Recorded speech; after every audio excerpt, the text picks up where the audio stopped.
If you have ever found yourself saying, why can't my team just follow through? Or I delegated this, but it still didn't get done. Or my personal favorite, I guess I'll just do it myself. If your team keeps dropping the ball, the problem may not be your team. It's probably your operation. And specifically, it may be an ownership gap. So today, I'm going to be talking about why this happens, the mistake that business owners make when trying to fix it, and what to do instead. Hey everyone, welcome back to Blueprint and Belief. If you are new here, first of all, thank you so much for being here today and welcome in. My name is Aaliyah and I am a systems and operations consultant, and I help scaling coaches build the systems that their business needs to run without them. So one of the biggest pain points within the coaching space and the online business space is things slipping through the cracks, work not getting completed, the team members dropping the ball, kind of things in that arena. But what I've learned is most accountability problems aren't actually accountability problems. They're actually ownership problems. So today we're going to talk about that and go in a little bit deeper. When something isn't getting done, most CEOs naturally assume one of the two things, right? Either you think that you need a better team member, or you just need better people on your team, right? Or you feel like you need to manage them more closely. So then you're constantly checking in, you're constantly following up, you're monitoring everything. And before you know it, you've turned into the project manager for every task in your business.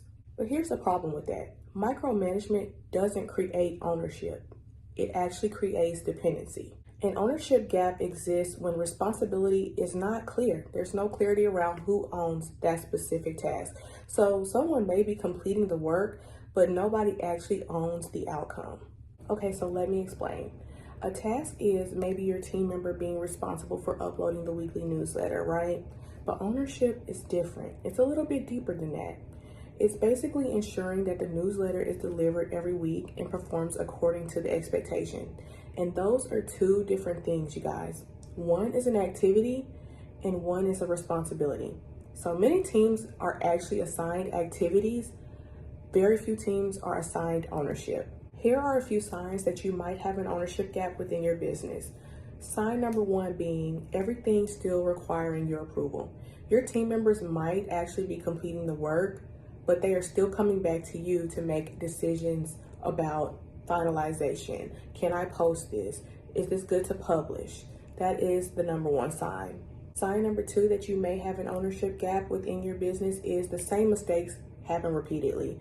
Nobody feels responsible for improving the processes within the business, or everyone is assuming that someone else will fix it. Sign number three is deadlines getting missed. Not because your team members are lazy, but because nobody is clear on who owns the result and who is responsible for that task. And finally, sign number four is you spend your days answering questions, and a lot of times you're repeating yourself.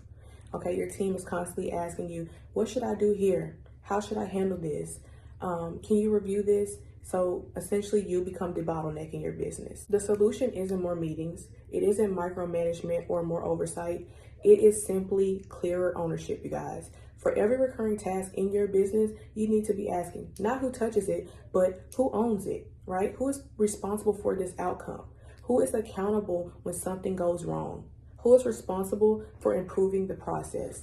When ownership becomes clear, accountability becomes so much easier. Let's say client onboarding is something that keeps falling through the cracks, right? Maybe you have someone that sends off the paperwork. Maybe you have someone that schedules the onboarding call. And maybe you have another person that is creating the client folder. But then if you ask any of those three people, well, who owns client onboarding? Nobody will know, right? That is a clear ownership gap, you guys. So what you need to do is assign one owner.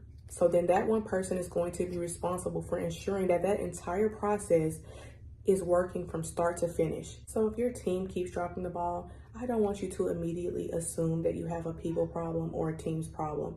You actually may just have an ownership gap. They lack that clarity around who is responsible for that task. Because when you have an ownership gap, more communication is not going to fix it, right? More meetings is not going to fix it. Micromanaging your team is not going to fix it. The only thing that's going to fix it is clear ownership. If you enjoyed this video, please don't forget to like and subscribe. And if you would like to identify the operational gaps that may be slowing your business down, Please go to the description box, you guys, and grab my free business brain map. It is designed to help you identify and diagnose the operational gaps that may be keeping your business from scaling. And remember, you delegated the task, but you did not delegate the ownership. And that is often why the ball keeps getting dropped. I'll see you in the next video.